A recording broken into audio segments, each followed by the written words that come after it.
Hey guys, today's video is going to be for you if you have a big penis.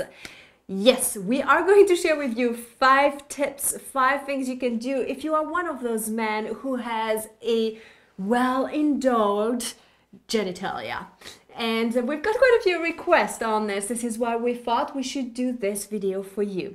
I am Céline Remy, the Intimacy Angel, and I'm here to help you bring your sexy back in life. And I'm Kevin Anthony, the Truth Warrior, and I'm giving it to you straight and long today. Okay, so this actually comes from working with clients. We actually had a couple who have this exact problem. And so it was up to us to figure out how to solve it.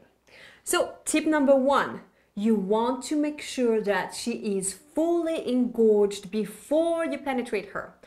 By the way, this is a very common problem that a lot of guys don't really pay attention to her engorgements. You want to look at her labia. You want to see that she becomes swollen, that maybe there's some wetness, there's a change of color, and that she's really like her vagina is like pulsing and like filled with blood, and that she has changed in appearance and in size before you even penetrate her. So you really can't skip on foreplay. Yeah, and really, you shouldn't be skipping on it anyway. However, if you're more on the average size or even on the small size, you can get away with her not being quite so open, quite so lubricated. But if you're on the very large size, not gonna work. So you need to make sure you take the time. So number 2, use lube. Lube can really help, and don't take it as a sign that she's not wet enough or she's not turned on enough, right? Lube is your friend, especially in this situation. So the first entrance when you penetrate a woman is like the most important moment. If she's not fully relaxed and open and wet or just really ready, and especially if you have a thicker head, she will feel that stretch. And as a woman, I can tell you that this is kind of the one moment where you kind of go like, oh, that wasn't so comfortable. And you don't want to see that face. You don't want her to go like, oh, that really didn't work for me. So if you use lube, it will make things much smoother and easier. And again, it has nothing to do with her. It has everything to do with making the first entry a really pleasurable experience for both of you.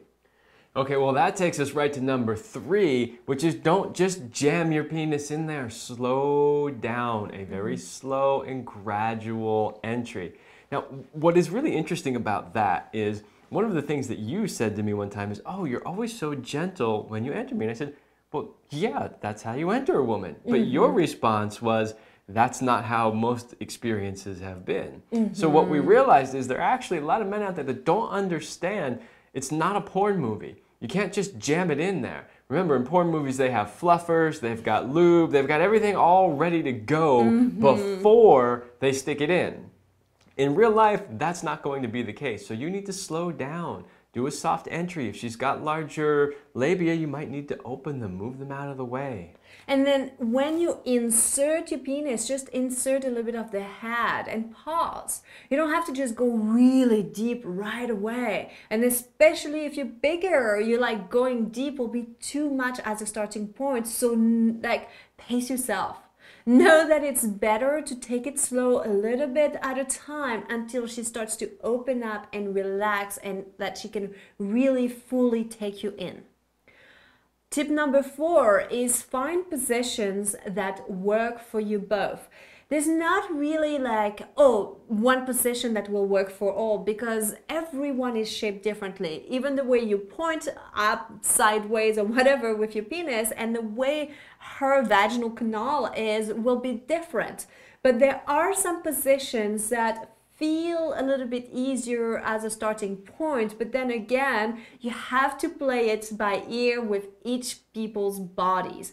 So the first position to consider is a spooning position, where literally you both are on your side and you can penetrate her from behind in that spooning position.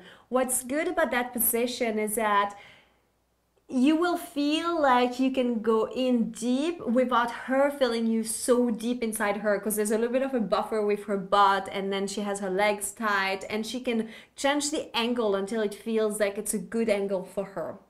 Yeah, one of the big problems that men talk about is that when they have abnormally large penises, they can't get the two bodies close to each other because the penetration is too deep. So a position like this actually allows you to contact skin to skin without being that deep. And that's really the key to the next positions that we're going to talk about too, which is that they're the same positions that when you're not all that hard as a regular guy aren't good to start with, right? Because it's kind of hard to penetrate because you don't have the length there.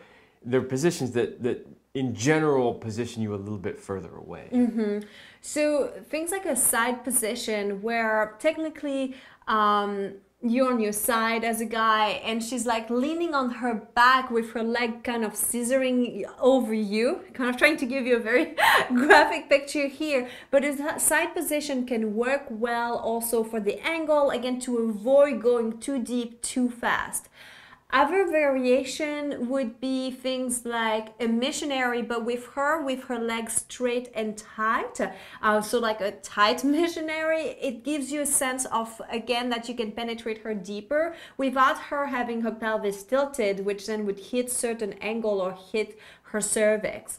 Another option is a standing doggy style. And standing, okay, not the one when you're leaning in bed where you're both standing, because again the angle is a little bit different. So these four positions, from spooning, side position, tight missionary, and standing doggies, are good places to explore and start as a place to figure out what positions work best for you. And our last tip, number 5, is to use a donut. No, not the kind that you eat. It's a penis depth limiter. Exactly. And so it's a ring that you can put over your penis, and there is a company that makes fantastic penis rings specifically designed for that. We have a link for you in the description below with a special coupon where you get $7 off if you use that. So check in the link below in the description.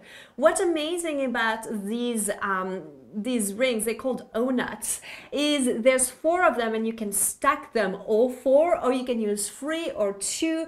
So depending on how aroused she becomes, then you can vary. And for some women it helps, you can start with that ring, you put that ring around your penis against your pubic bone, and it creates a buffer, and that way you can still feel like you're going fully in without having to hold back because you don't want to hurt her or touch a place that's not going to feel good. And the more aroused she becomes, the more she relaxes, and the more she gets used to having intercourse with you without like having to tense up or pain, then you can start to take off some of the rings to see if you can go deeper. So it's a really good solution as well to consider. So there you have it. These are our 5 tips for you. So remember, you want to make sure she's engorged, you do some good foreplay, you use lube, you use the proper sex positions, you don't just jam your penis in there, you go slow, and use some tools that can help you make a buffer between the two of you to make it more comfortable. We hope this video was helpful. Thank you so much for watching. Don't forget to like it, share it with a friend. Hey, who doesn't want to hear about big penises, right? And then subscribe to our channel, and we'll see you in our next video.